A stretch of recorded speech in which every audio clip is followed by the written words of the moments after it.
सबको जय मसीह की। परमेश्वर का मैं धन्यवाद करता हूँ इस सुंदर समय के लिए कि आज सुबह की आराधना में मैं आप सबों के साथ मिल सकूं और परमेश्वर के वचन में से जो प्रभु ने मेरे हृदय में दिया है उनमें से चंद बातों को मैं आपके साथ बांट सकूं। आरंभ में परमेश्वर का धन्यवाद करने के साथ में ही प्रभु के दास पास्टर बेंसन और पास्टर जेसन का मैं धन्यवाद करना चाहूंगा, जिन्होंने मुझे इस योग्य समझा परमेश्वर की दृष्टि में कि मैं परमेश्वर ने मुझे जो सिखाए हुए वचनों को मैं आप सबों के साथ में बांट सकूं। मैं विश्वास करता हूं मसीह जीवन की आधारशिला वचन पर बसी होनी चाहिए या बनी होनी चाहिए और पवित्र आत्मा के सामर्थ्य से निपुण होना चाहिए एक विश्वासी को, क्योंकि जब परमेश्वर का वचन में हम गहरे तरीके से अपनी नींव को गाड़ लेते हैं और पवित्र आत्मा का कार्य हमारे जीवन में जब प्रभावी रूप से कार्य करना आरंभ करता है तो वो फलदायी होता है, क्योंकि वो फल तब लाता है जब पवित्र आत्मा उसमें उन्मेष उत्पन्न करे और साथ ही साथ जब वचन के शिक्षाओं से वो भरा जाए तो उसमें लगने वाला फल आसपास के लोगों के लिए, संसार के लिए, मसीह के नाम की महिमा के लिए एक आनंद का विषय बन जाएगा। मैं परमेश्वर को धन्यवाद करता हूं, परमेश्वर के वचन में प्रशिक्षित प्रभु के दासों को प्रभु ने इस सभा को, इस कलीसिया को सौंपा है कि वो इस कलीसिया में मेहनत करे, मसीह के शरीर को बनाने में, संवारने में और विश्वासियों को, जिस प्रकार से पौलुस कहता है कि यदि अगर मुझे तुम्हारे विश्वास के बलिदान पर यदि अगर स्वयं भी न्यौछावर होना पड़े, फिलिपियों की पत्री 2 अध्याय के 17 और 18 पद है, 17 पद है, जो कहता है यदि अगर उसी प्रकार से ही अपने सारे प्रशिक्षण को जब वे लगाते हैं इस कलीसिया के लिए, मैं एक बात को जानता हूं, अंततः इन सेवकों का लक्ष्य यह है कि परमेश्वर उनकी सेवकाई के द्वारा अपने जनों को अनंत जीवन में प्रवेश करने के लिए तैयार करे। परमेश्वर का लक्ष्य उनकी सेवकाई के द्वारा वो है और मैं विश्वास करता हूं उनके अगुवाई में ये कलीसिया चलते वक्त इस कलीसिया के हर एक विश्वासी के लिए पौलुस के समान बीड़ा उठाकर, इस बड़े जिम्मेदारी को उठाकर हर एक व्यक्ति को परमेश्वर के उस न्याय के दिन में सिंहासन के सामने खड़े होकर अनंत जीवन में प्रवेश करते हुए देखने में ही उनकी सेवकाई की निपुणता है, पूर्णताई है। ये तो केवल मैं कहूंगा कि एक मूवी जो चलने का है उसके आरंभ का नंबरिंग स्टेजस है जो कलीसिया में चल रहा है।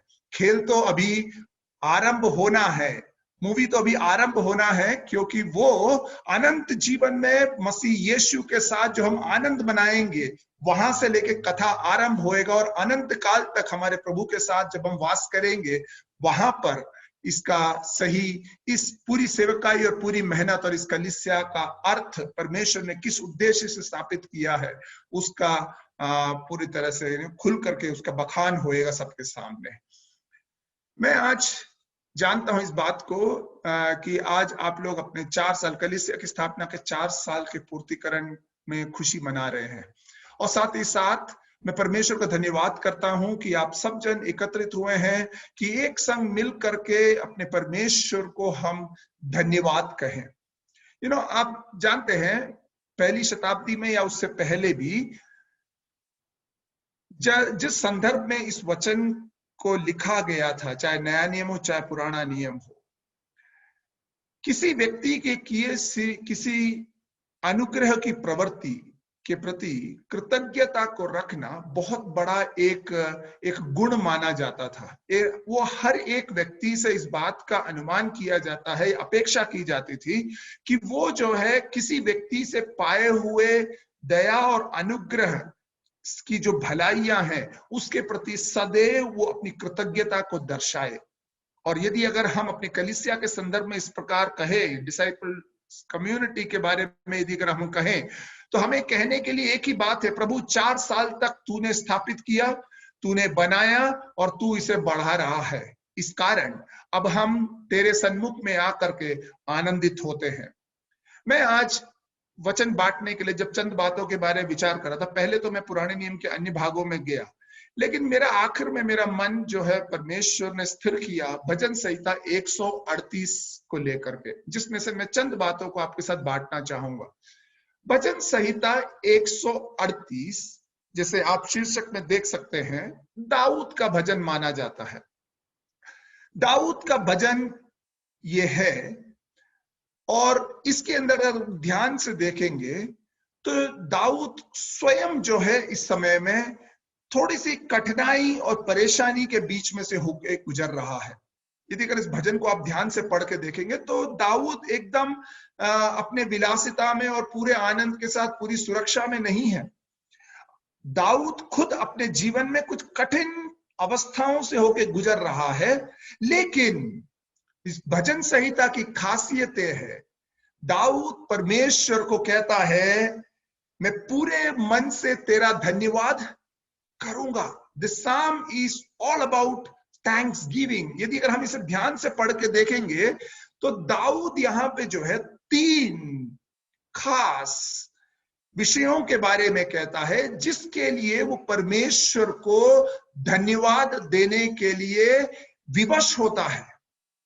ये दाऊद के जीवन की विवशता है कि जब वो अपने जीवन की कठिन परेशानियों से होकर के भी जाए, चाहे किसी भी अवस्था से क्यों ना हो, लेकिन जब वो पलट करके अपने जीवन के तरफ में देखे तो उसका हृदय कभी भी उसे निराश नहीं करता है, कभी भी उसे कुड़कुड़ाने के लिए उसे विवश नहीं करता है, परंतु विवशता अगर उसके हृदय में अगर कुछ है तो केवल एक बात के लिए है कि ये सोच करके कि परमेश्वर ने मुझे कितने अद्भुत रूप से चलाया है। कृतज्ञता हमारे जीवन का एक ऐसा गुण है जो हमें हमारे भूतकाल की आशीषों के आधार पर आज हमारी विपत्ति के समयों का सामना करने के लिए हमें तैयार करता है। चाहे वो व्यक्तिगत जीवन हो, चाहे कलीसिया का जीवन हो। कलीसिया के आरंभ से लेकर के कठिन प्रकार की अवस्थाओं से निश्चित रूप से गुजरे होंगे। मैं नहीं समझता कि ये कलीसिया की स्थापना कभी ऐसे ही बैठ करके एडवर्टाइजमेंट कर दिया तो कोई कलीसिया स्थापित होती है, नहीं होता है। आरंभ के दिनों में बिल्कुल ब्लैंक चेक्स जिस प्रकार से हम साइन करके जोखिम उठाते हैं, बिल्कुल उसी प्रकार से ही रहता है कि आरंभ के दिनों में पता नहीं है कि किस तरफ ये जाएगा, कैसा इसका अंत होगा। लेकिन विश्वास की यात्रा में जब एक सेवक एक दर्शन को प्राप्त करते, मसीह यीशु में निर्भर होकर पवित्र आत्मा के सामर्थ्य में होकर के जब वो इस कार्य को आरंभ करता है तो परमेश्वर अपने दाहिने हाथ को बढ़ा करके उसे आशीषित करने लगता है। और जब वो उसे आशीषित करता है, उन आशीषों का संग्रह एक साथ जब वो याद करने लगता है तो 1 साल, 2 साल, 3 साल, 4 साल के अंत में पलट के देख के अपने वेदनाओं और दुखों को याद करने का समय नहीं, परंतु वेदनाओं और दुखों को भूले बगैर परमेश्वर से ये कहने का समय है, प्रभु मैं तेरा धन्यवाद करता हूं क्योंकि तूने मेरे जीवन में मुझे अतुल्य या अनगिनत मुझे कारण को दिया। इस डिसाइपल्स कम्युनिटी को तूने कारण दिए हैं कि जिसके कारण हम तेरे सामने तेरा गुणानुवाद करें, तेरी आराधना करें, तेरी उपासना करें। दाऊद के जीवन को यदि अगर हम बढ़ के देखेंगे इस भजन के अंदर में, मैं 3 बातों को आपके सामने बड़े आराम से रखना, सरल भाषा में रखना चाहूंगा, क्योंकि ये 3 बातें केवल बौद्धिक रूप से हमें प्रभावित करने की नहीं है। ये 3 बातें हमारे व्यक्तिगत एवं हमारे सामुदायिक जीवन अर्थात कलीसिया के तौर पर हमें प्रभावित करनी चाहिए, क्योंकि कृतज्ञता का हृदय रहे बगैर कभी भी हम दीनता से परमेश्वर की सेवा और उसके उद्देश्य को अपने जीवन में हम अंजाम नहीं दे सकते हैं। इस कारण से मेरे तरफ ध्यान से सुनिएगा। मैं ज्यादा बौद्धिक तौर से बातें कहने की बजाय बौद्धिकता को प्रायोगिक तौर से आपके साथ में कहना चाहूंगा आज सुबह के समय में कि परमेश्वर अपने पवित्र आत्मा के वचनों के द्वारा हमारे हृदयों को वो स्पर्श करे आज सुबह का समय। भजन संहिता 138 के अंदर में 3 कारणों को जब भजनकार कहता है कि जिस कारण से मैं तेरा धन्यवाद देता हूं, करता हूं, वो पहले और दूसरे पद के अंदर में उसको ध्यान से हम पढ़ सकते हैं। वो कहता है, मैं पढ़ के सुनाऊंगा आपको, उस पर उसका व्याख्या करूंगा। मैं पूरे मन से तेरा धन्यवाद करूंगा, देवताओं के सामने भी मैं तेरा भजन गाऊंगा, मैं तेरे पवित्र मंदिर में की और दंडवत करूंगा और तेरी करुणा और सच्चाई के कारण तेरे नाम का धन्यवाद करूंगा, क्योंकि तूने अपने वचन को अपने बड़े नाम से अधिक महत्व दिया है। ध्यान दीजिएगा, दोहरा दोहरा करके भजनकार दाऊद कहता है, मैं पूरे मन से, मैं पूरे मन से, मैं तेरे मंदिर की ओर। ये दाऊद के निश्चय को दर्शाता है, एक आराधक के परमेश्वर पर निर्भर करने वाले एक विश्वासी के जीवन को दर्शाता है कि वो सदैव इस बात के निश्चय पर अडिग है कि यदि अगर मैं परमेश्वर की तरफ अपनी आंखों को उठाऊंगा तो कृतज्ञता मेरे चेहरे पर, मेरे सरों पर सदैव लगा रहेगा, बना रहेगा, क्योंकि कृतज्ञता के साथ ही मैं परमेश्वर की उपस्थिति में जा सकता हूं। जिस हृदय में कृतज्ञता नहीं, वो व्यक्ति कभी भी परमेश्वर को महिमा और उसकी स्तुति और धन्यवाद नहीं कर सकता है। और उस बात का निश्चय दाऊद करता है कि मैं करूंगा। I am responsible to do that. It's not somebody else or not through by any other means. किसी और माध्यम से और किसी और व्यक्ति के द्वारा या फिर एक बैंड पार्टी को रख करके गाने गवाने के द्वारा मैं धन्यवाद नहीं करूंगा, लेकिन करूंगा तो मैं स्वयं करूंगा। और करूंगा तो कैसे करूंगा? मैं पूरे मन से करूंगा। परमेश्वर के वचन में जब हम पढ़ के देखते हैं, हृदय, पूर्ण हृदय से या पूरे मन से कहने का अर्थ है मेरे संपूर्ण वजूद से, मेरे अस्तित्व का एक पूर्ण समावेश को यदि अगर लिया जाए, एक संग, एक साथ मेरे पूरे अस्तित्व को जोड़ करके लिया जाए, तो मेरे ध्यान केंद्र से लेकर के, मेरे मनन से लेकर, मेरी अभिलाषा से लेकर, मेरे निश्चय से लेकर, हर एक बात के द्वारा मैं तेरा धन्यवाद करूंगा। That means the prime focus of all my thoughts and all my thinking is you alone, O God, and recollection of your mighty works in my life is going to be the hallmark of my attitude towards you, how I approach you. प्रभु, मैं किस तरीके से तेरे सन्मुख में मैं आऊंगा, मैं किस प्रकार से मैं तेरे कार्यों को अपने जीवन में समझूंगा, देखूंगा, उसको हर एक बात को परिभाषित करने वाला एक ही बात है कि मेरा पूर्ण ध्यान, मेरी चिंता, मेरी भावनाएं, सब कुछ एक बात पर केंद्रित है कि मैं तेरा धन्यवाद करूं। कृतज्ञता अचानक होने वाली चीज नहीं है। It never happens automatically. एक पाप में गिरे हुए मनुष्य के लिए अकृतज्ञता वो स्वाभाविक है। किसी ने हमें कुछ मदद किया और उसके बाद में आंख ओझल, पहाड़ ओझल जो हम कहते हैं, उसी तरीके से आंखों से दूर होने के बाद में उस भलाई का के प्रति हम कभी याद नहीं करते हैं, वो अकृतज्ञता है। लेकिन यदि अगर किसी व्यक्ति के किए हुए भलाई, हमारी मुसीबत में किसी ने अगर हमारा हाथ पकड़ के हमें खड़ा किया है, उसे याद करने के लिए ध्यान से, निश्चय पूर्ण तरीके से उस बात को करना होगा, तभी कृतज्ञता जीवन में होती है। अकृतज्ञता ऑटोमेटिक होता है। अरे रात गई बात गई यार, काहे परेशान होने का है, काम निकला अब तो फिर निकल जाओ अपने रास्ते। यही है ना अंदाज इंसान के जीने का। कल की रात बीत गई, आज नया सवेरा है कहते हैं, लेकिन कल की रात में जिसने तेरे को सिवाने पर सोने के लिए जगा दिया है, अगले दिन की सुबह भोर के समय में तू उसके किए हुए अनुग्रह को भूल नहीं सकता है। और यदि अगर तू भूलने वाला है तो तेरी याददाश्त में कुछ समस्या है, और यदि अगर तू भूलने वाला है तो तेरे सामने विनाश का मार्ग प्रकट है।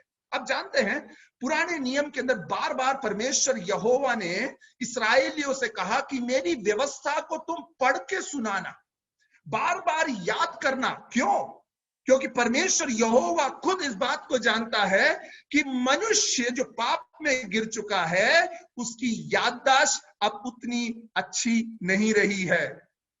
वो भलाइयों को याद नहीं कर सकता है, चोट लगी हुई बातों को बहुत ज्यादा याद कर सकता है, भलाई को याद नहीं कर सकता है। इसीलिए परमेश्वर कहता है यदि अगर तुम्हें मेरे वचन के प्रति विश्वास योग्य रहना है तो बार बार तुम्हें क्या करना है?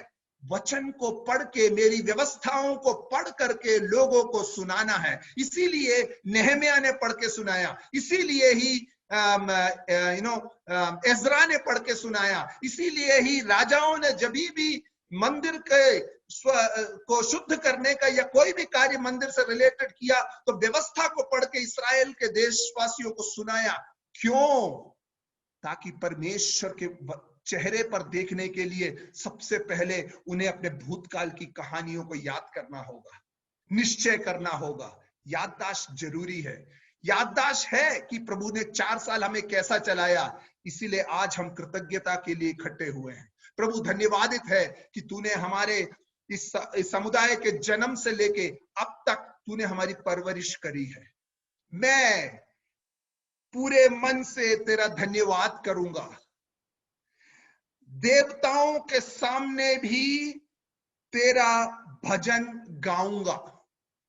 राजा दाऊद देवताओं के बारे में, गॉड्स के बारे में प्लूरल फॉर्म में कहता है, बहुवचन में कहता है, क्योंकि पुराने नियम के समझ के अनुसार परमेश्वर अन्य सब शक्तियां जिसको कि हम परमेश्वर के तुल्य, यहोवा के तुल्य नहीं मान सकते हैं, उसके अधीन में है। ये अन्य शक्तियां और सामर्थ्य है, लेकिन ये ऐसी शक्तियां हैं जो कि परमेश्वर के सर्वस्व होने पर निरंतर रूप से चुनौती देने वाले हैं। ये ऐसे देवताएं और शक्तियां हैं जो कि परमेश्वर के सर्वाधिकार के अंदर में से उसकी महिमा के कुछ भागों को छीन करके, लूट करके अपने साम्राज्य की स्थापना करने वाले बन जाते हैं। और दाऊद कहता है कि मैं ऐसे लोग, ऐसे शक्तियां जो तेरे विरोध में बलवा करने के लिए और तेरे तुल्य अपने आप को स्थापित करने के लिए जो तत्पर है, योजनाएं करते हैं, षड्यंत्र करते हैं, ऐसी शक्तियों के सामने मैं तेरा भजन गाऊंगा, मैं तेरा भजन गाऊंगा। ऐसों के बीच जो तुझे स्वीकार करने के लिए संकोच करते हैं, उनके बीच में मैं अपनी कृतज्ञता को तेरे प्रति जो है गीत गा के सुनाऊंगा, ताकि उनके कानों में भी गिरे कि महिमा के योग्य और पराक्रमी परमेश्वर कौन है। मैं तेरे पवित्र मंदिर की ओर दंडवत करूंगा। पुराने नियम में मंदिर के अंदर में एक संदूक रखा गया है, वाचा का संदूक कहते हैं उसे। वाचा के संदूक के अंदर में जो वस्तुएं रखी गई है वो निरंतर रूप से याद दिलाती है कि किस प्रकार से परमेश्वर ने अगम्य रूप से इस्राएलियों को मिस्र देश की बंधुआई से प्रतिज्ञा के देश तक किस तरीके से चलाकर लेकर आया। और ये वाचा का संदूक परमेश्वर का परमेश्वर का वास स्थान है। It is a stool for God's feet ना। परमेश्वर जो स्वर्ग में विराजमान है उसके पायदान के तौर पर इसे रखा गया है। ये परमेश्वर की उपस्थिति को दर्शाता है पवित्र स्थान में। और दाऊद कहता है कि मैं अपना मंदिर उस उपस्थिति वाले स्थान के तरफ में लगाऊंगा और फिर क्या करूंगा, तेरे पवित्र मंदिर की ओर मैं दंडवत करूंगा। जब कभी भी एक व्यक्ति राजा के सामने उसके दरबार में उपस्थित होता है तो प्रार्थी हमेशा उसके कदमों में गिरकर उसे दंडवत करता है। ये केवल झुकना नहीं है, दंडवत करने का मतलब है बिल्कुल समतल जमीन पर बिल्कुल लेट जाना, कृपा और प्रार्थी के तौर पर राजा के सामने है। और दाऊद कहता है, तूने जिस तरीके से मुझे चलाया है, और कृतज्ञता का हृदय जब मुझ में पूर्ण रूप से भर चुका, मेरा हृदय कृतज्ञता से भर चुका है, तो मैं तेरे सामने खड़े होने के भी योग्य नहीं हूं। तेरी उपस्थिति जहां पर है, मैं दंडवत करके गिरता हूं और कहता हूं, ये तेरी कृपा मात्र है। लेकिन ये सब करने में क्या बात है जो मुझे प्रोत्साहित करती है इन चीजों को करने की? क्या बातें हैं जो मेरे हृदय को पूर्ण रूप से अरेस्ट कर लेता, गिरफ्तार कर लेता, बांध लेता है कि मैं तेरी भलाइयों को याद करूं? वो कैसी चीजें हैं? वो तेरी करुणा और सच्चाई के कारण तेरे नाम का धन्यवाद करूंगा। मेरे पास कारण है। वो कारण कौन से हैं? हे प्रभु, तेरी करुणा के कार्य और तेरी सच्चाई के कारण। इंग्लिश में कहते हैं कि your steadfast love and your faithfulness. अंग्रेजी में इसका अनुवाद और भले तरीके से हुआ है, इट्स अ स्टेडफास्ट लव। ये एक ऐसा प्रेम परमेश्वर जो तेरा मेरे प्रति है, जो अडिग है, अटल है, जो गिर नहीं सकता है, बिखर नहीं सकता है। इसी चीज को 9वें पद में, 8वें पद में दाऊद बड़े अच्छी तरीके से कहता है, यहोवा मेरे लिए सब कुछ पूरा करेगा। हे यहोवा, तेरी करुणा सदा की है। तेरी करुणा, तेरा स्टेडफास्ट लव, तेरा अटल प्रेम सदा के लिए है। It's for ever and ever. God loves his children unconditionally. But when he loves unconditionally, he says, my love for you is always and always going to be with you. मेरा प्रेम सदैव तुम्हारे ऊपर बना रहेगा और मेरा प्रेम करुणामय प्रेम है।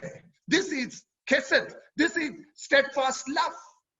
लेकिन इसी अडिग प्रेम या करुणा, अटल करुणा या सदा बस बने रहने वाली करुणा के साथ ही साथ उसका एक दूसरा पहलू भी है कि परमेश्वर को हम धन्यवाद करें, उसकी विश्वास योग्यता।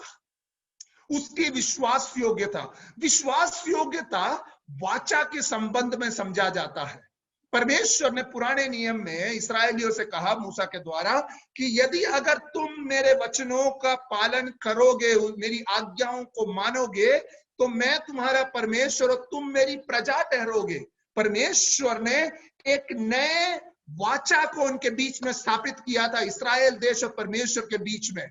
इस्राएली गण आरंभ से ही अविश्वास योग्य रहे उस प्रतिज्ञा के प्रति, लेकिन परमेश्वर सदैव अपनी प्रतिज्ञा के प्रति विश्वास योग्य रहा। अगर उसने अब्राहम से कहा कि मैं तेरे द्वारा, तेरे वंशजों के द्वारा मैं समस्त संसार की जातियों को मैं आशीषित करने जा रहा हूं, तो इस्राएल देश के तमाम कमी घटियों के बावजूद परमेश्वर सदैव अपने प्रेम को उनके प्रति प्रकट करके रखा। इसलिए वो कहता है, उकाब की नाई वो क्या करता है, अपने जनों को अपने हाथों में लिए चलता है। वो एक मुर्गी के समान अपने बच्चों को क्या करता है, अपने पंखों तले सुरक्षित रखता है। क्यों?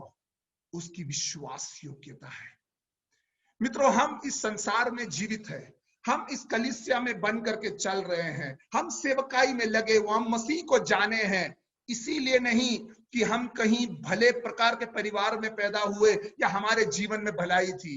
परमेश्वर की अपार प्रेम मात्र है जिसने पापी दशा में मुझे और आपको ढूंढ के निकाला, और उस पापी अवस्था के अंदर में परमेश्वर ने अपने प्रतिज्ञा के प्रति विश्वास योग्यता को दर्शाया। इसीलिए आज अन्य जातियों में से आए हुए मुझे और आपको परमेश्वर ने अब्राहम के वाचा में दिए गए उस प्रतिज्ञा का भागी ठहराया है। हालेलुया। दाऊद इस बात को बखूबी जानता है और वो कहता है, तेरी करुणा और सच्चाई के कारण तेरे नाम का मैं धन्यवाद करूंगा, क्योंकि तूने अपने वचन को अपने बड़े नाम से अधिक महत्व दिया है। For you have exalted above all things your name and your word. हर एक बातों के ऊपर सर्वोपरि तौर पर तूने अपने नाम को और तेरे वचन को तूने स्थापित किया है। परमेश्वर के नाम और वचन को स्थापित करने का अर्थ क्या है? परमेश्वर जिस समय अपने नाम के बारे में कहता है, ये वो नाम है जो अतुल्य नाम है। ये वो नाम है जिसके तुलना में किसी और नाम को रखा नहीं जा सकता है। ये वह यूनिक, ये वो ऐसा नाम है जो अतुल्य है। और इस अतुल्य नाम में परमेश्वर की पहचान है। ये पहचान उसके लिए महत्वपूर्ण है। परमेश्वर जलन रखने वाला प्रभु है जो अपनी महिमा को किसी और को नहीं देता है। लेकिन इस महिमा को नहीं देने में, अपने नाम को सर्वोपरि रखने में, वो अपने वचन को भी सर्वोपरि रखता है। क्योंकि जब वो कुछ बातों को कहता है तो उसके वचन, उसके मुख से निकलने वाला कभी भी व्यर्थ जाकर के लौट करके नहीं आता है, परंतु जिस उद्देश्य से भेजा गया है, भविष्यवक्ता कहता है, उस उद्देश्य को वो पूर्ण करके ही लौट कर आता है। परमेश्वर ने डिसाइपल्स कम्युनिटी के द्वारा यदि अगर कहा कि मैं लोगों को अपने प्रेम में स्थापित करने के लिए इन्हें एक हथियार के तौर पर इस्तेमाल करने जा रहा हूं, तो परमेश्वर उस उद्देश्य को पूर्ण करेगा।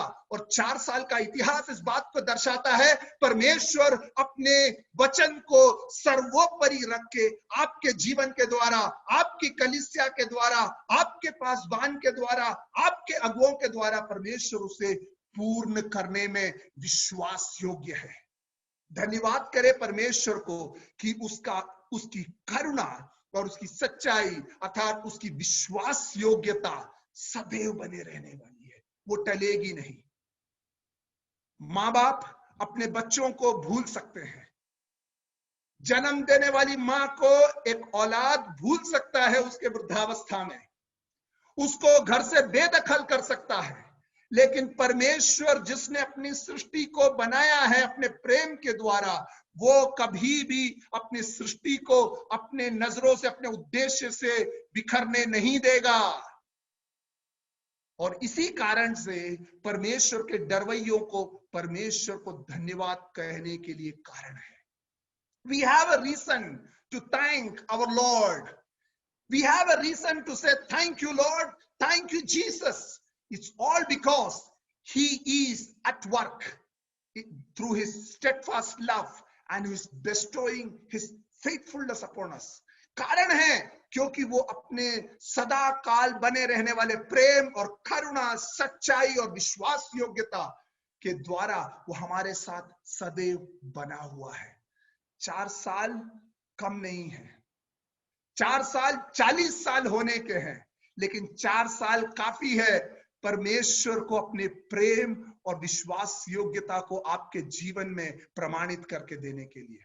आज सुबह हम सांसारिक तौर से आनंद मनाने या सांसारिक तौर से कुछ कार्यों को करने के लिए नहीं है, या सांसारिक कुछ हमने जो बड़े कार्यों को कर दिखाया है उसे हम दोबारा बखान करने के लिए नहीं इकट्ठा हुए हैं।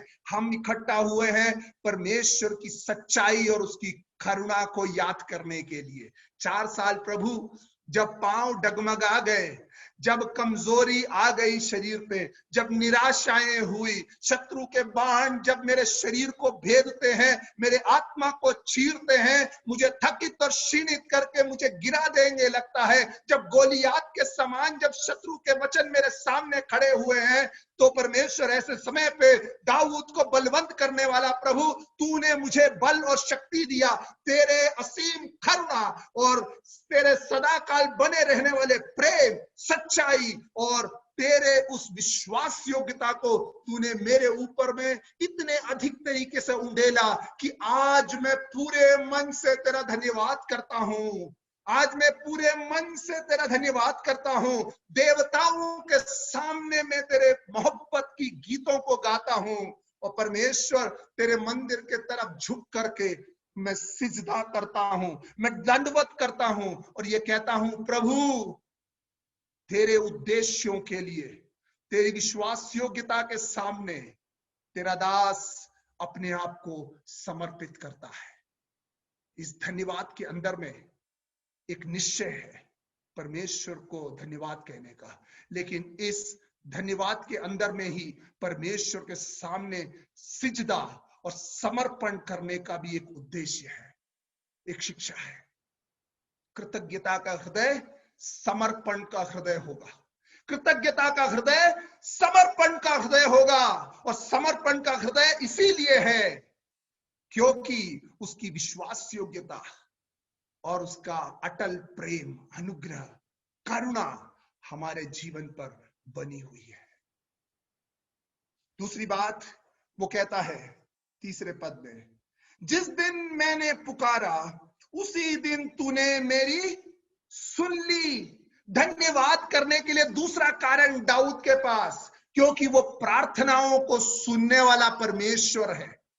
जब मैंने तेरी दुहाई दी तूने मुझे चंगा किया। भजनकार कहता है ना दाऊद, है मैं धीरज से यहोवा की बाड़ जोहता रहा।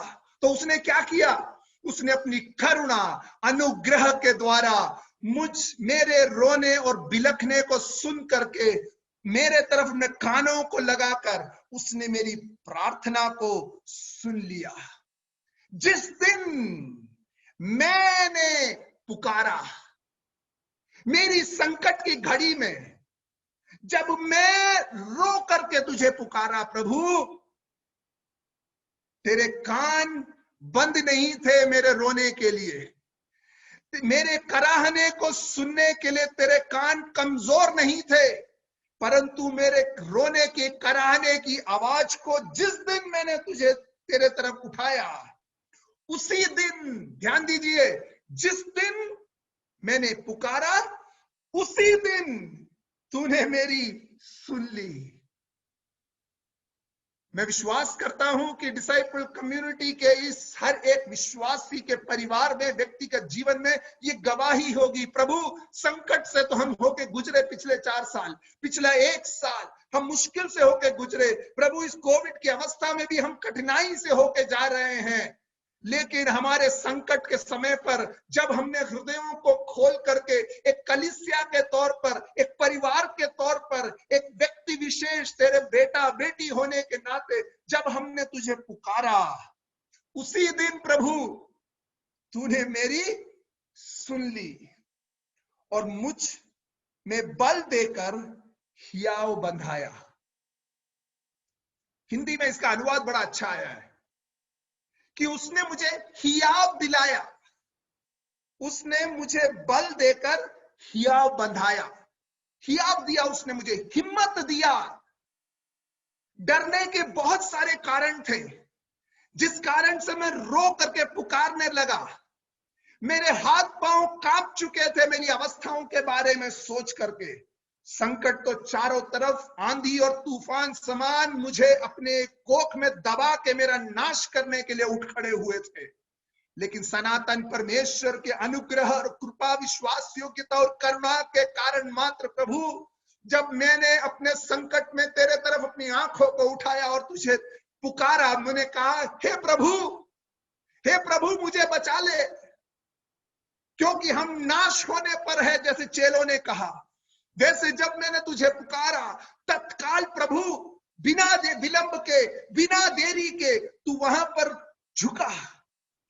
तूने मुझ नीच प्राणी को, तूने मेरी आवाज को सुना, क्योंकि तेरा प्रेम सदा काल तक बना रहने वाला है, क्योंकि तू करुणा के साथ हमसे व्यवहार करने वाला है, क्योंकि तू हमारे प्रति विश्वास योग्य है, इसीलिए तू हमारी प्रार्थनाओं को सुनता है। तू हमारा प्रार्थना सुनने वाला प्रभु है। इसीलिए 4 साल के तरफ पलट के देखे, कलीसिया के तौर पे हम कह सकते हैं thank you Jesus, thank you Lord. प्रभु तेरा धन्यवाद हो। और मुझ में बल देकर हियाव बंधाया। यदि अगर आप यशायाह नबी से पूछे तो 41वें अध्याय के 30 और 31 पद में वो कहेगा, जवान शेर तो भूखे चले जाएंगे, परमेश्वर के डरवैये कभी भूखे ना जाएंगे। तरुण थक जाएंगे, लेकिन वो अपने डरवैयों के पांव को हिरण के समान बलवंत करता है। वो कमजोरों को बल और शक्ति देने वाला परमेश्वर है। ये वचन यशायाह नबी उसकी गवाही है इस बात को कहने के लिए कि परमेश्वर सारी अवस्थाओं के अंदर में हमारे लिए काफी है। इस प्रकार से कहता है, मैं पढ़ के सुनाऊंगा आपको यशायाह नबी की पुस्तक उसके 40वें अध्याय का अंतिम भाग 29 पद से लेकर मैं पढ़ के सुनाऊंगा। वह थके हुओं को बल देता है और शक्तिहीनों को बहुत सामर्थ्य देता है। तरुण तो थकते और श्रमित हो जाते हैं और जवान ठोकर खाकर गिरते हैं, परंतु जो यहोवा की बाट जोते हैं वो नया बल प्राप्त करते जाएंगे। वे उकाब की नाई उड़ेंगे, वे दौड़ेंगे और श्रमित ना होंगे, चलेंगे और थकित ना होंगे। अरे जवान और तरुण जब अपने भुजाओं और अपने पांवों के अपने शरीर के बल और शक्ति पर घमंड करके जब भागते हैं तो वो थक जाते हैं, लेकिन कभी समाप्त नहीं होने वाले ऊर्जा का स्रोत, बल का स्रोत परमेश्वर पर जो निर्भर करता है, उस पर जो अपने आसरा को रखता है, वो यहोवा की बाढ़ जोहते रहेंगे। वे नया बल पाएंगे और उकाब की नाई उड़ेंगे, वे दौड़ेंगे और श्रमित ना होंगे। ये कभी सोचा आपने? कभी अपने मुसीबत और परेशानी के समय में कभी इस पद के बारे में मनन किया है कि दौड़ेंगे पर श्रमित ना होंगे? अरे ऐसा कौन सा व्यक्ति है इस संसार में जो कठिन मेहनत करे लेकिन थके नहीं, जो दौड़े और कभी क्षीणित ना होए? लेकिन परमेश्वर पर भरोसा रखने वाला समुदाय, परमेश्वर पर निर्भर होने वाला कलीसिया, परमेश्वर पर निर्भर होकर के उसे अपना स्रोत जान करके चलने वाला विश्वासी उकाब के नाई उड़ेगा। क्यों मालूम है? क्योंकि उकाब केवल अपने पंखों के बल पर नहीं उड़ता है, परंतु हवा के झोंके से पर अपने पंखों को फैला के रखे आराम करता है। लेकिन हवा के झोंके हैं जो उसे ऊंचाइयों पर पंख चलाए बगैर टिके रहने के लिए मदद करता है। यदि अगर परमेश्वर पर अपने पंखों को फैला के रखोगे, प्रभु तेरे सामने मैं दंडवत करता हूं, अपने हाथों को फैलाता हूं, मेरा सहायक तू ही है, यदि अगर कहेंगे तो परमेश्वर अपने कार्यों, अपने तरीके से, अपने उस लहरों को छोड़कर, हवा के झोंके को छोड़कर आपको ऊंचाई में उठा के रखने के लिए काबिल होगा। इस कारण से आप उड़ेंगे। लोगों की नजर में आप बहुत ऊंचाई पर पंख फैला के उड़ रहे हैं, लेकिन आप कभी थकते नहीं हैं। वे दौड़ेंगे और श्रमित ना होंगे, चलेंगे और थकित ना होंगे। ये प्रतिज्ञा है। दाऊद कहता है 138 के 3 पद में, जिस दिन मैंने पुकारा उसी दिन तूने मेरी सुन ली और मुझको बल देकर हियाव बंधाया। वो इसी परमेश्वर के बारे में कह रहा है जिसके बारे में यशायाह नबी कहता है कि जब कभी मैं थक गया करके मुझे लगा प्रभु सब कुछ टूट गया, एलिया के समान शायद मैं प्रार्थना करके कहूं मेरे पुरखों से बेहतर मैं नहीं हूं, मेरे पूर्वपिताओं से बढ़कर के भला मैं नहीं हूं, मेरे प्राणों को ले ले। ऐसी अवस्था में भी तूने एक बार रोटी और पत्थर पर सिकी रोटी और पानी को जो दिया, अगले 40 दिन 40 रात की यात्रा के लिए, दौड़ने के लिए, और फिर उस गुफे में बैठते वक्त में भी खाने के लिए तूने कौवे को भेज करके खिलाया। ये परमेश्वर नए बल को देने वाला परमेश्वर है। इसीलिए हमें धन्यवादित होना है। आने वाले समयों में शायद हम मुश्किलों का सामना कर सकते हैं, शायद हम अपने आप पे थकित महसूस कर सकते हैं, हमारे स्रोत शायद कम पड़ सकते हैं हमारी सेवकाई को संभालने के लिए, मन व्याकुल हो सकता है। लेकिन 4 साल के जीवन मसीह यीशु में निर्भर होकर जीने के द्वारा परमेश्वर एक बात तो प्रतिज्ञा के तौर पर देता है तेरे कल की वस्तुओं की आपूर्ति के लिए मुझ पर निर्भर करेगा तो तेरा मुख मैं धन्यवाद के शब्दों से भर दूंगा। यदि अगर तू मुझ पर निर्भर होकर चलेगा तो सारा संसार भूखमरी में क्यों ना चले जाए, लेकिन मेरे डरवैयों को जीने के लिए प्रतिदिन का जल और भोजन देने के लिए मैं काबिल हूं। ये परमेश्वर के डरवैयों की गवाही है। हे यहोवा, पृथ्वी के सब राजा तेरा धन्यवाद करेंगे क्योंकि उन्होंने तेरे वचन सुने हैं। ये एक दिन होगा मालूम है, जब मेरा मसीह बादलों पर आएगा और दोबारा अपने राज्य की स्थापना करेगा। वो राजाधिराज कहलाएगा और उसके साम्राज्य में जब संसार के सारे राजा लोग घुटना टेक करके उसे प्रभु करके अंगीकार करेंगे, उस दिन उसके मुख से निकलने वाले हर एक शब्दों को दाऊद कहता है कि वो सुनेंगे और वो क्या करेंगे, और परमेश्वर का सब राजा लोग तेरा धन्यवाद करेंगे। सभी शक्तियों को जब वो अपने अधीन कर लेगा और परमेश्वर सर्व संसार का सर्वस्व बन जाएगा, उस दिन सब कुछ बदल जाएगा। उसके बैरी, उसके शत्रु, उससे उसकी चुनौती देने वाले, उसकी महिमा को चुराने की इच्छा रखने वाले सभी शक्तियां, राजा लोग परमेश्वर के सामने घुटना टेक कर कहेंगे कि वही जीविता परमेश्वर है। धन्यवाद करो।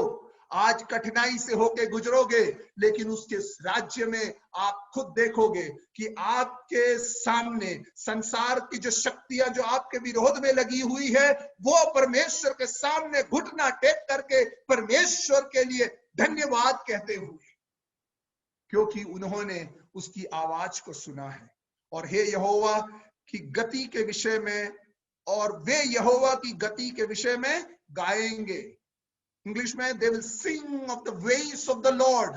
परमेश्वर के वेज मतलब परमेश्वर के कार्य करने के तरीके के बारे में, परमेश्वर के मार्ग के विषय में, किस तरीके से वो संसार में कार्य करता है, उन बातों को याद करके आज आप गाते हो तो अनंत काल में शत्रु शक्तियां उसके सामने घुटना टेक करके परमेश्वर को प्रभु मान करके वो क्या करेंगे, परमेश्वर के कार्यों का वे गुणानुवाद करके गीतों को गाएंगे। यही है परमेश्वर की महिमा। आज हम वो करते हैं जो संसार समझ नहीं सकता है कि भविष्य में क्या होने वाला है, लेकिन एक सच्चे विश्वासी को परमेश्वर में धन्यवाद देने के लिए और प्रभु तू मेरी प्रार्थनाओं को सुनने वाला है कहने का हिम्मत ये है कि आज जो संसार नहीं समझ सकता हम क्या करते हैं, उस चीज को परमेश्वर आने वाले दिन में संसार के सामने मुकम्मल करके दिखाएगा कि जिस बात की तूने कामना करी, प्रार्थना करी, मेरे राज्य की स्थापना के लिए तूने कार्य किया, मैं उस बात को साबित कर दिया हूं। संसार की अब कोई शक्ति उसके सामने घुटना टेके बगैर नहीं रहेगी, क्योंकि यहोवा की महिमा बड़ी है, उसके तुल्य और कोई सामर्थ्य नहीं है। तीसरी बात, मैं थोड़ा तेजी से चलूंगा। तीसरी बात वो कहता है, वो केवल मेरी प्रार्थनाओं को सुन के मुझे बल देने वाला परमेश्वर नहीं है, परंतु अब उसके कार्यों को जब मैं सोच करके देखता हूं तो वो महिमामय कार्य है, क्योंकि उसकी महिमा बड़ी है ना। 6वें पद के अंतिम 5वें पद के अंतिम भाग में हमने यही पढ़ा, क्योंकि यहोवा की महिमा बड़ी है। लेकिन परमेश्वर की महिमा बड़ी है करके कैसे पता चलता है हमें? 7वें पद में वो कहता है धन्यवाद करने का कारण है क्योंकि परमेश्वर के कार्य महिमामय कार्य है। क्योंकि 6वां पद, यद्यपि यहोवा महान है तो भी वह नम्र लोगों की ओर दृष्टि करता है। Humble yourself before the Lord and he will lift you up। पतरस कहता है अपने आप को परमेश्वर के हाथों तले अधीन नम्र करो तो परमेश्वर क्या करेगा, तुम्हें उचित समय पर ऊंचा उठाएगा। हमारा परमेश्वर सांसारिक लोगों के समान नहीं है। संसार में धनवान का मित्र धनवान है, और अगर गरीब को मित्र बनाया है तो वो उसके ऊपर में कृपा करता है। लेकिन परमेश्वर का प्रेम अगम्य है। कारण ये है क्योंकि वो महान होते हुए भी वो संसार के महान लोगों की सुधि नहीं लेता है। परंतु वो नम्र मनुष्य की ओर दृष्टि करता है। जो अपने अहंकार करे परमेश्वर उसे घृणा करता है, परंतु जो अपने आप को नम्र करे परमेश्वर उसके ऊपर में अनुग्रह की दृष्टि को रखता है। हम आज एक छोटे समूह के रूप में बने होंगे। आज हमारी गिनती कम होगी। संसार की शक्ति और सामर्थ विरोधी शायद हमसे बलवंत हो सकते हैं, कोई बात नहीं, लेकिन परमेश्वर के सामने अहंकार के बिना नम्रता से परमेश्वर के कार्यों को अपने जीवन में यदि अगर हम स्वीकार करने के लिए तैयार है तो परमेश्वर का वचन कहता है परमेश्वर तुम पर बड़े अनुग्रह की दृष्टि को करेगा। हिंदी में कहते हैं खुदा मेहरबान तो गधा पहलवान। कहने का अर्थ क्या है? जिस पर परमेश्वर ने अपने हाथों को रख दिया है वो अपनी काबिलियत से नहीं, परंतु जिसने उसके सर पर हाथ रखा है उसके स्रोत के द्वारा वो महान ठहराया जाएगा। हर कॉलेज सबसे बुद्धिमान स्टूडेंट को एडमिट कर करके उसको महान बनाना चाहता है। हर अध्यापक बहुत ही बुद्धिमान स्टूडेंट को लेकर के उसे और कुछ बड़े ओहदे पर पहुंचा करके गर्व करना चाहता है कि ये मेरा स्टूडेंट है। लेकिन परमेश्वर कहता है कि मेरी महिमा संसार की महिमा के समान नहीं है। मैं तो कमजोरों और नम्रों को चुनता हूं और उनके द्वारा संसार को उलट पुलट करता हूं, क्योंकि मेरी महिमा तेरी कमजोरी में है। मिट्टी के पात्र में उसने अपने सामर्थ को रखा है और उन कमजोरों को जब परमेश्वर ने लिया है, उन नम्रों को अपने हाथों में चुना है केवल इसीलिए कि उनको वो महान कर सके। God's logic is always contradictory to the human logic, the worldly logic. सांसारिक तर्क के विपरीत है परमेश्वर का तर्क। संसार बलवंत, काबिलों, धनवानों और योग्यों को चाहता है कि महान कार्यों को कर दिखाए, लेकिन परमेश्वर कहता है मुझे धनवान, योग्य और बलवंत बुद्धिमानों की नहीं, परंतु मुझे उपलब्ध व्यक्ति की आवश्यकता है जो मेरी बातों को सुनने के लिए तैयार है। तो ऐसे नम्र और कमजोर लोगों को भी लेकर के मैं मनुष्य इतिहास के अंदर में सबसे बड़े इतिहास की घटना को मैं रच सकता हूं। इसीलिए प्रभु यीशु मसीह एक निर्धन परिवार में जन्म हुआ, बड़ाई का कार्य किया, संसार के कमजोर व्यक्ति के समान वो चला और अंत तक क्रूस पर मारा गया। जब शैतान ने सोचा कि उसकी मृत्यु के द्वारा परमेश्वर की योजना ध्वस्त हो चुकी है, तो परमेश्वर ने कहा खेल में तो पलटी अब हुई है कि उसकी मृत्यु के द्वारा मेरे उद्देश्य और मनुष्य जाति के उद्धार के कार्य को मैं पूर्ण करने जा रहा हूं। जब प्रभु यीशु मसीह ने उस गतसमने के बगीचे में कहा प्रभु मेरी इच्छा नहीं परंतु तेरी इच्छा पूरी हो, उस समय परमेश्वर ने कहा ये नम्रता है मेरे बेटे, जिसके कारण आज हम दोनों ने, तीनों ने जो अनंत काल में मनुष्य जाति के उद्धार के लिए जो योजना बनाई थी, उस योजना को तेरे इसी नम्रता के कारण मैं पूर्ण करने जा रहा हूं क्रूस पर तुझे जिलाने के द्वारा। मसीह का मार्ग हमेशा नीचे ढलान में उतर करके ऊंचाई की तरफ जाने का है, और ऊंचाई की तरफ जाने के लिए, ढलान में उतरने के लिए बल देने वाला परमेश्वर है। धन्यवाद करें प्रभु के लिए। आरंभ छोटी हो सकती है, 4 साल के इतिहास में कहने के लिए बहुत बड़ी कहानियां शायद होगी या नहीं होगी या गिनतियों में कम होगी, लेकिन डरना मत। परमेश्वर नम्रता से कार्य करने वाले सेवक और विश्वासियों की खोज में लगा है। वो धन्यवाद के शब्दों से आपके मुखों को भर देगा।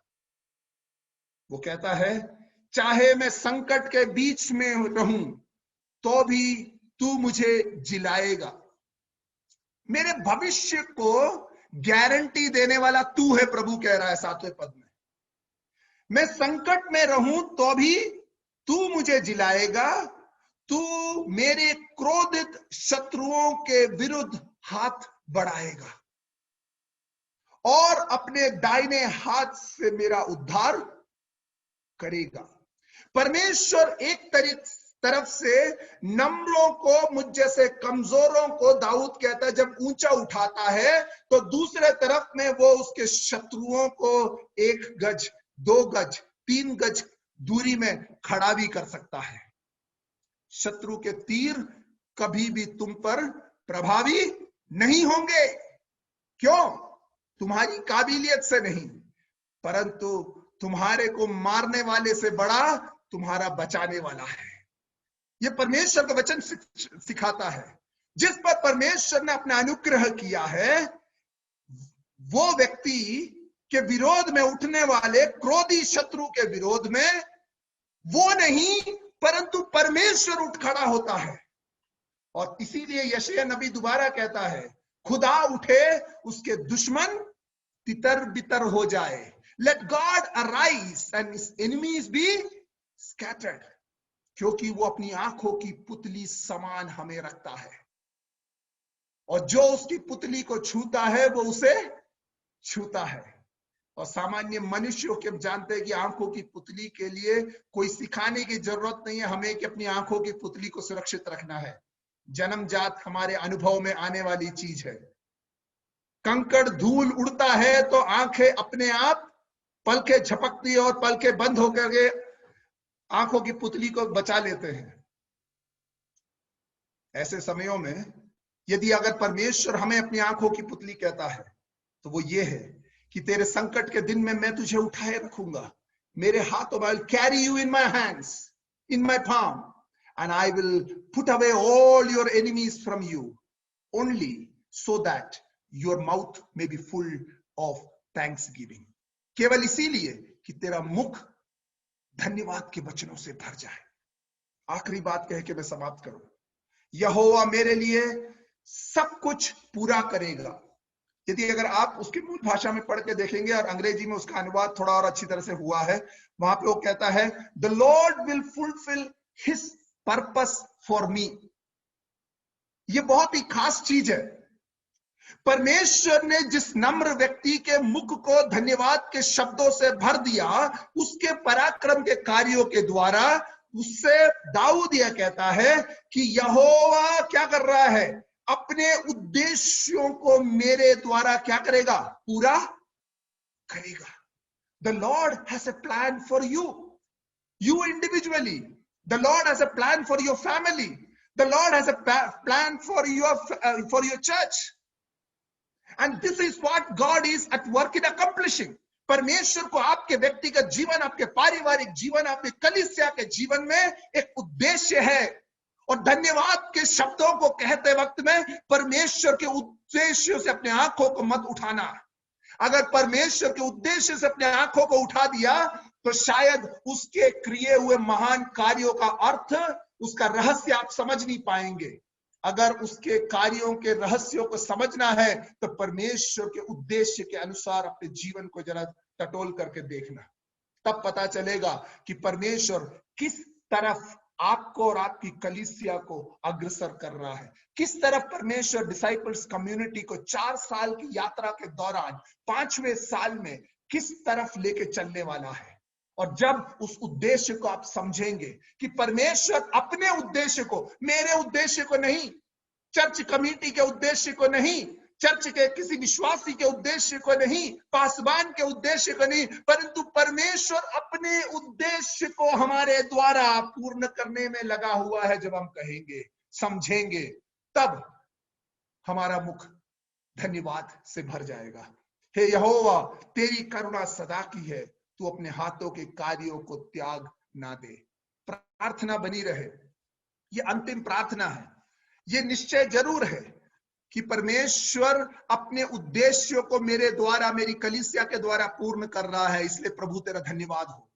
तो प्रार्थना अंततः आज इस आराधना में आपकी ये बन जाए कि परमेश्वर अपने हाथों के कार्यों को त्याग ना देना।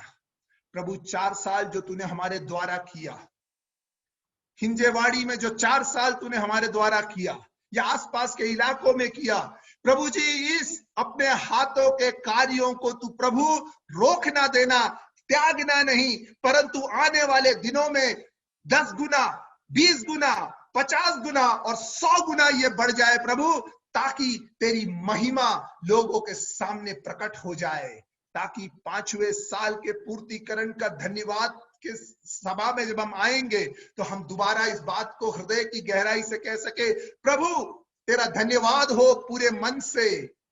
और हम दंडवत करके तुझे धन्यवाद करते हैं, क्योंकि तेरी करुणा और तेरी विश्वास योग्यता सदैव हमारे संग रही। पिछले साल हम मिलके 5वें साल के अंत में आकर के कह सके, प्रभु तेरा धन्यवाद, क्योंकि तूने हमारी प्रार्थनाओं को फिर एक साल हमारी प्रार्थनाओं को सुना, और जहां हम कमजोर लगे, जहां हम असमंजस में पड़ गए, वहां पे तूने हमें बलवंत किया और हमें स्पष्ट एक दृष्टि को प्रदान किया है।